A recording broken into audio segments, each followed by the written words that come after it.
بسم اللہ الرحمن الرحیم۔ ناظرین، اللہ تبارک و تعالیٰ قرآن پاک میں قیامت کا منظر بیان کرتے ہوئے ارشاد فرماتا ہے، اور جب زمین زور سے ہلا دی جائے گی اور زمین اپنا بوجھ باہر نکال دے گی، اس دن انسان کہیں گے کہ اسے کیا ہو گیا ہے، اور اس دن زمین اپنی ساری خبریں دے دے گی، کیونکہ اللہ تبارک و تعالیٰ نے اس کو حکم دیا ہوگا۔ اس دن لوگ بکھرے ہوئے نکلیں گے تاکہ ان کو ان کے اعمال دکھائے جائیں گے۔ جو ذرا بھر بھی بھلائی کرتا ہے وہ اس کو دیکھ لے گا، جو ذرا بھر برائی کرتا ہے وہ بھی اس کو دیکھ لے گا۔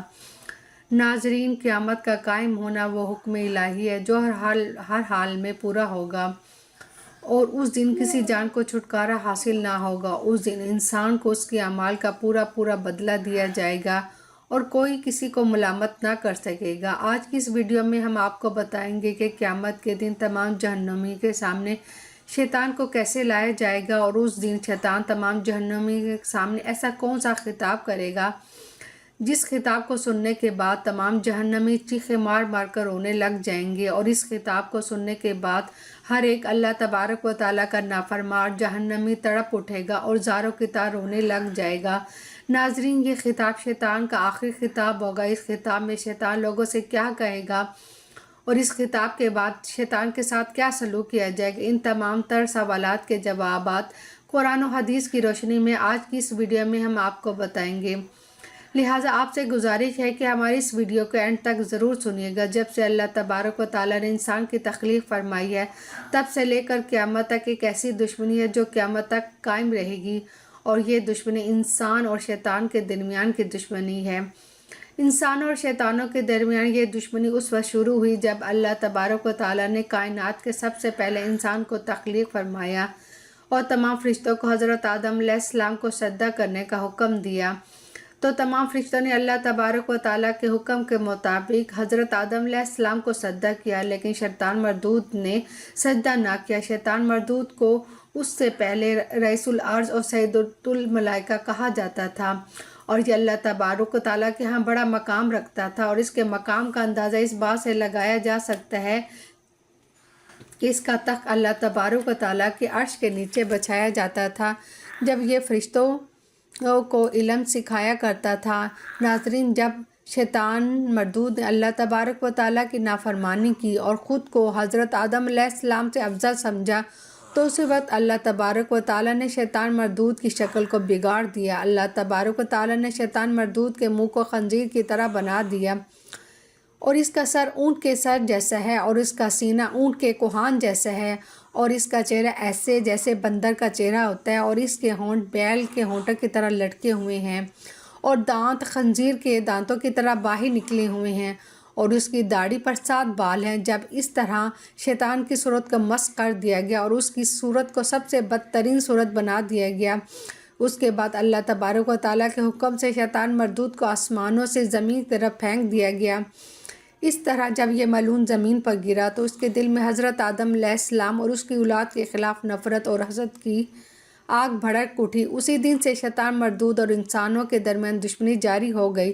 شیطان مردود اب حضرت آدم علیہ السلام کی اولاد سے اپنا بدلہ لینا چاہتا ہے، اور وہ یہ چاہتا ہے کہ وہ لوگوں کو زیادہ سے زیادہ اللہ تبارک و تعالیٰ کی نافرمانیوں کے اندر مبتلا کر کے اور حرام کاموں کے اندر ڈال کر ان کو جہنم کا مستحق بنا دے اور اپنے ساتھ جہنم میں لے جائے، لیکن اللہ تبارک و تعالیٰ کے نیک بندے شیطان مردود کے بہکاوے میں نہیں آتے۔ ناظرین، اس بات کے اندر کوئی شک نہیں، جس کام کا آغاز ہوا ہے اس کا اختتام بھی ہونا ہے، اور جو چیز معرض وجود میں آئی اس کا فنا ہونا ہے۔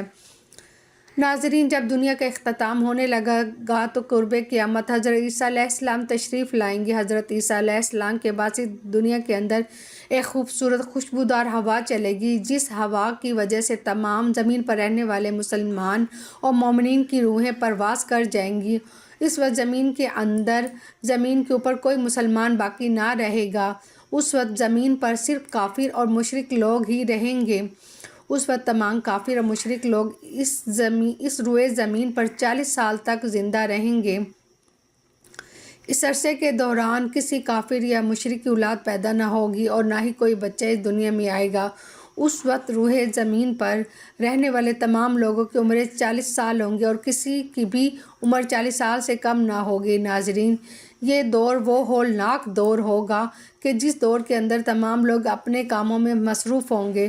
کوئی خرید و فروخت کر رہا ہوگا تو کوئی اپنا کاروبار سنبھال رہا ہوگا۔ اسی طرح تمام لوگ اپنی اپنی زندگی کے معاملات میں مصروف ہوں گے۔ ادھر اللہ تبارک و تعالیٰ حضرت اسرافیل علیہ السلام کو سور پھونکنے کا حکم دے گا، اور حضرت اسرافیل علیہ السلام اللہ تبارک و تعالیٰ کے حکم پر پہلے سور پھونکیں گے اور قیامت برپا ہو جائے گی۔ ناظرین، یاد رہے کہ قیامت کافروں اور مشرکوں پر قائم ہوگی۔ قیامت کے قائم ہونے پر حضرت اسرافیل علیہ السلام کے سور کی آواز شروع میں باریک اور سریلی ہوگی، جس کو ہر انسان کان لگا کر سنے گا۔ پھر یہ آواز آہستہ آہستہ تیز اور ہولناک ہوتی چلی جائے گی۔ جیسے جیسے حضرت اسرافیل علیہ السلام کی سور کی آواز بڑھتی چلی جائے گی، ویسے ویسے لوگ بے ہوش ہونا شروع ہو جائیں گے اور مرنے لگ جائیں گے۔ اس وقت آسمان ٹکڑے ٹکڑے ہو کر بکھر جائے گا، اور زمین کے اندر ایسا زبردست زلزلہ آئے گا کہ زمین ریزہ ریزہ ہو جائے گی، اور پہاڑ ریزہ ریزہ ہو کر گرد و غبار کی طرح اڑنے لگ جائیں گے۔ اس دن چاند، سورج اور ستارے بے نور ہو جائیں گے۔ اس طرح قیامت قائم ہوگی اور دنیا کی ہر چیز فنا ہو جائے گی، جہاں تک اللہ تبارک و تعالیٰ کے مقرب فرشتے خود حضرت اسرافیل علیہ السلام بھی فنا ہو جائیں گے۔ اس وقت اللہ تبارک و تعالیٰ کی ذات کے علاوہ کوئی ذات بھی موجود نہ ہوگی۔ اس وقت اللہ تبارک و تعالیٰ ارشاد فرمائے گا کہ آج کس کی بادشاہی ہے؟ کہاں گئے دنیا کے اندر غرور اور تکبر کرنے والے، اور کہاں گئے دنیا کے بڑے بڑے بادشاہ؟ اس وقت اللہ تبارک و تعالیٰ کی ذات کے علاوہ کوئی موجود نہ ہوگا جو اللہ تبارک و تعالیٰ کے اس بات کا جواب دے سکے۔ پھر اللہ تبارک و تعالیٰ خود ہی ارشاد فرمائے گا کہ آج صرف اللہ تبارک و تعالیٰ کی ذات واحد قہار کی بادشاہی ہے۔ اس کے بعد اللہ تبارک و تعالیٰ سب سے پہلے حضرت اسرافیل علیہ السلام کو زندہ فرمائے گا۔ حضرت اسرافیل علیہ السلام اللہ تعالیٰ کے حکم کے مطابق دوبارہ سور پھونکیں گے۔ اس سور کے بعد تمام انسان اور جنات، ملائکہ، تمام تر مخلوقات دوبارہ زندہ ہو جائیں گی، اور تمام لوگ اپنی اپنی قبروں سے اٹھ کر میدان حشر کی طرف روانہ ہو جائیں گے۔ میدان حشر کو ملک شام کی سرزمین میں قائم کیا جائے گا، جہاں پر تمام لوگوں کو حساب و کتاب ہوگا، اور تمام لوگوں کے جنتی اور جہنمی ہونے کا فیصلہ سنایا جائے گا۔ جب میدان حشر میں تمام لوگوں کا حساب و کتاب ہو جائے گا اور ہر ایک انسان کو اس کے اعمال کے مطابق جنتی یا جہنمی ہونے کا فیصلہ سنا دیا جائے گا، تو اس کے بعد تمام جنتی جنت میں چلے جائیں گے اور تمام جہنمی لوگ جہنم میں چلے جائیں گے۔ اس وقت اللہ تبارک و تعالیٰ شیطان مردود کو لانے کا حکم دے گا، جو حضرت آدم علیہ السلام اور حضرت آدم علیہ السلام کی اولاد کا دشمن تھا۔ اس وقت شیطان مردود تمام جہنمی لوگوں سے خطاب کرے گا۔ اس وقت شیطان مردود تمام جہنمی سے پوچھے گا کہ اے جہنمی، تم لوگوں نے اللہ تبارک و تعالیٰ کے وعدے کو کیسا پایا؟ تو تمام جہنمی کہیں گے، بے شک اللہ تبارک و تعالیٰ کا وعدہ سچا، اور ہم نے اللہ تبارک و تعالیٰ کے وعدے کو سچا پایا۔ اس وقت تمام جہنمی لوگ جو دنیا کے اندر شیطان کے پیروکار بنے رہے، اللہ تبارک و تعالیٰ کی نافرمانی کرتے رہے، یہ تمام جہنمی لوگ شیطان مردود کو ملامت کریں گے کہ آج تمہاری وجہ سے ہم جہنم میں موجود ہیں اور ہم کو یہ دردناک عذاب دیا جا رہا ہے۔ اس کے جواب میں شیطان مردود جہنمی سے کہے گا، بے شک اللہ تبارک و تعالیٰ نے تم لوگوں سے سچا وعدہ کیا تھا کہ تم لوگ میری پیروی اور میری نافرمانی سے بچو، اور اللہ تبارک و تعالیٰ نے تم لوگوں کو واضح طور پر بتایا تھا کہ شیطان مردود کی پیروی نہ کرو، بے شک وہ تمہارا کھلا دشمن ہے۔ لیکن تم لوگوں نے اللہ تبارک و تعالیٰ کے حکم کو چھوڑ کر میری پیروی کی اور گناہوں کے اندر مبتلا ہو گئے۔ تو تم لوگ مجھے ملامت نہیں کر سکتے، کیونکہ میرا کہنا نہ ماننا تم پر لازم نہیں تھا۔ میں تو صرف اس بات پر قادر تھا کہ تمہارے دلوں میں وسوسے ڈالوں، تم لوگ جھوٹ بولو، زنا کرو، بے نمازی بن جاؤ اور شراب نوشی کرو، اللہ تبارک و تعالیٰ کے حرام کردہ کاموں کو حلال سمجھو۔ لیکن میں اس بات پر ہرگز قادر نہیں تھا کہ میں تم لوگوں سے زبردستی گناہ کرواؤں۔ میں تو صرف تمہارے دلوں میں خیالات اور وسوسے پیدا کرتا تھا۔ تم لوگ خود ہی گناہ کرتے تھے، جس کی وجہ سے آج تم لوگ جہنم کے مستحق بنے ہو۔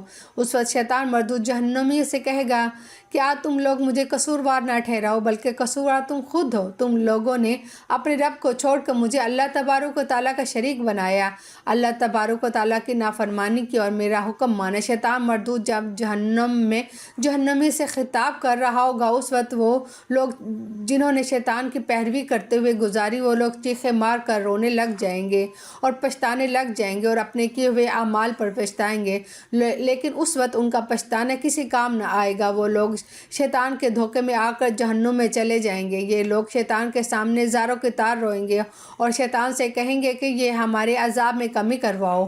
تو شیطان مردود جہنم میں سے کہے گا، آج کے دن میں تم لوگوں کے عذاب میں کسی قسم کی کوئی کمی نہیں کر سکتا، نہ ہی تم لوگ میرے عذاب میں کسی قسم کی کوئی کمی کر سکتے ہو۔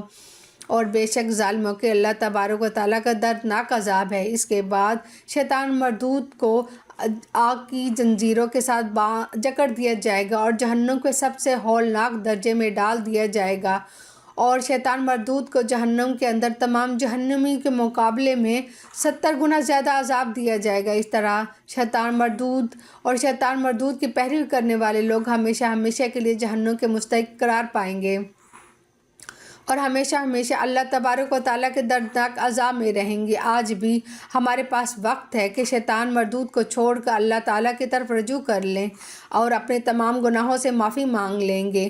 بے شک اللہ تعالیٰ کی ذات غفور رحیم ذات ہے۔ اللہ تبارک و تعالیٰ کی رحمت اللہ تبارک و تعالیٰ کے غضب پر غالب ہے۔ جو کوئی بھی اللہ تبارک و تعالیٰ کے حضور سچے دل سے اپنے گناہوں کی معافی طلب کرتا ہے تو اللہ تبارک و تعالیٰ اس کو معاف فرما دیتا ہے۔ اللہ تبارک و تعالیٰ سے دعا ہے کہ اللہ تبارک و تعالیٰ ہمیں نفس اور شیطان کے شر سے محفوظ فرمائے اور قیامت کے دن اپنے پیارے حبیب حضرت محمد صلی اللہ علیہ وسلم کے صدقے ہمارے تمام گناہوں کو بخش کر ہمیں اپنے حبیب کے ساتھ جنت میں جگہ عطا فرمائے۔ آمین۔